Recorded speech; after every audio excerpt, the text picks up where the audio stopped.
Centre ਤੇ ਜਾ ਅਗਲੀ ਵਾਰੀ ਵੀ ਸਕਦੇ ਹੋ ਚੌਂਕੇ ਵਿੱਚ ਬਿਠਾਣਗੇ ਕੁੱਤਿਆਂ ਨੂੰ ਤੇ ਸੇਵਾਦਾਰ ਨਾ ਰਹਿਣਗੇ ਕਾਈਆਂ ਦੇ गायों को कोई नहीं पूछेगा कलयुग के साथ और कुत्तों को बेडरूम कुत्तों को वो क्या बोलते हैं रसोई घर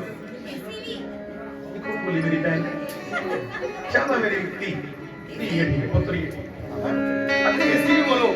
अब देखो सैन बर्नार्ड का होगा उसके इतने से बड़े बाल रखना पड़ेगा पर मैं प्रार्थना करूं कुत्ते रखो यार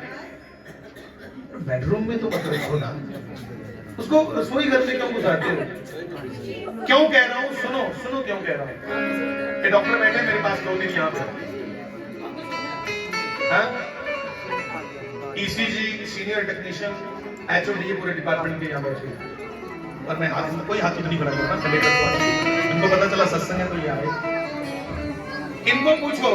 चलो मैं इनकी तरफ से बता देता हूं कि कुत्ते का बाल अगर गलती करने खलोई तो अलका आदि बीमारी होगी इसकी अलका क्या बोलते हैं उसको साहब रेबिस रेबिस हो जाता है उसके साथ तो जिसको हमारे यहाँ धर्म में जिसके साथ बीमारी हो मौत हो सकती है उसको हमारे यहाँ कह दिया पाप और जो चीज हमारे यहाँ समाज को और जीवन को सपोर्ट करती हो उसको हमने कह दिया पुण्य तो भैया कुत्ता रखने में कोई गंदगी नहीं कोई पाप नहीं पर रसोई घर में मत घुसाओ गया बेडरूम में आ गया फ्रंट सीट तो तुम्हारी सॉरी मित्र के लिए थी फ्रेंड के लिए थी जहां फिर फ्रंट सीट पे बैठती है बड़ी अपनी कोई खास जो ब्याह के लाओगे हद करती लोगों ने आजकल फ्रंट सीट पे कुत्ता है क्या समझे यार इसको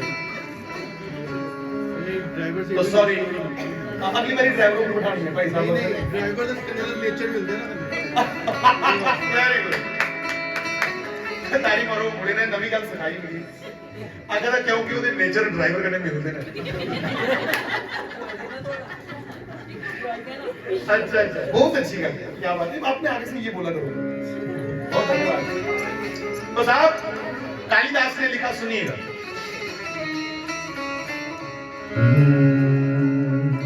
कि चौंके विच बिठाणगे कुत्तियां नूं ते सेवादार ना रहणगे गाइयां दे भाई भाई दा आपस च बैर पई सी ऐसा समझ आएगा लगभग आ गया भाई भाई दा आपस च बैर पई सी ते बल छीन हो जाणगे पाइयां दे बुझाओं में ताकत नहीं रहेगी ना पुराने बुजुर्ग उनकी क्वालिफिकेशन के ही वो यही कहते थे भाई सारे बुजुर्ग इतने टोटे खाई उड़ते ये ऐसे बोलते थे फिर आगे क्या कहते ढाई क्विंटल हम लोग उठा लेते थे और उठ जाते थे उठा के ये सब उनकी क्वालिफिकेशन है हाँ। तो कह दिया पाई पाई दा आपस च बैर पैसी ते बल छीन हो जाणगे पाइयां ते वैद हकीम ना जगते कोई रसी डॉक्टर साहब सॉरी पर कहना पड़ेगा वैद हकीम ना जगते कोई रसी उड़ जाणगे असर दवाइयां दे दवाइयां का फर्क नहीं है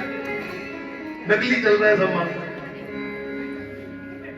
और बहुत कुछ कहा पर मैं अंतिम पंक्ति कहूं कि कालिदासा भगवान अवतार लेसी बेले आम सन फेर पलाइयां दे जब भगवान कहीं दोबारा अवतार ले और मैं प्रार्थना करूं भगवान अवतार जरूर लेंगे और उससे पहले हमें भी तो कोई जिम्मेवारी है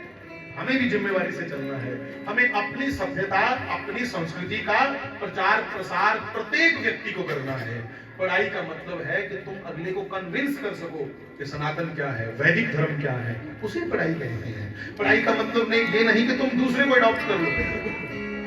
नहीं स्वामी विवेकानंद को अमेरिका में शिकागो में किसी ने कहा कि क्या पहनते हो तुम लोग ये धोती पगड़ी ये क्या पहना तुम ये कोई जेंटलमैन ड्रेस नहीं है तो विवेकानंद ने उत्तर दिया तुम्हें जेंटलमैन एक टेलर बनाता है और हम जेंटलमैन अपने हाथ से बनते हैं इसलिए हमारा जेंटलमैन बनना कभी भी कहीं भी बन सकते हैं और फिर उसने कहा हम लोग उसको जेंटलमैन समझते हैं जिसके पल्ले करतूत है। हमारे यहाँ पैसे वाले को जेंटलमैन नहीं कहा। तो बंधु भगवान रुक्मणी को बिठा के ले आए। दाऊ जी ने पूछा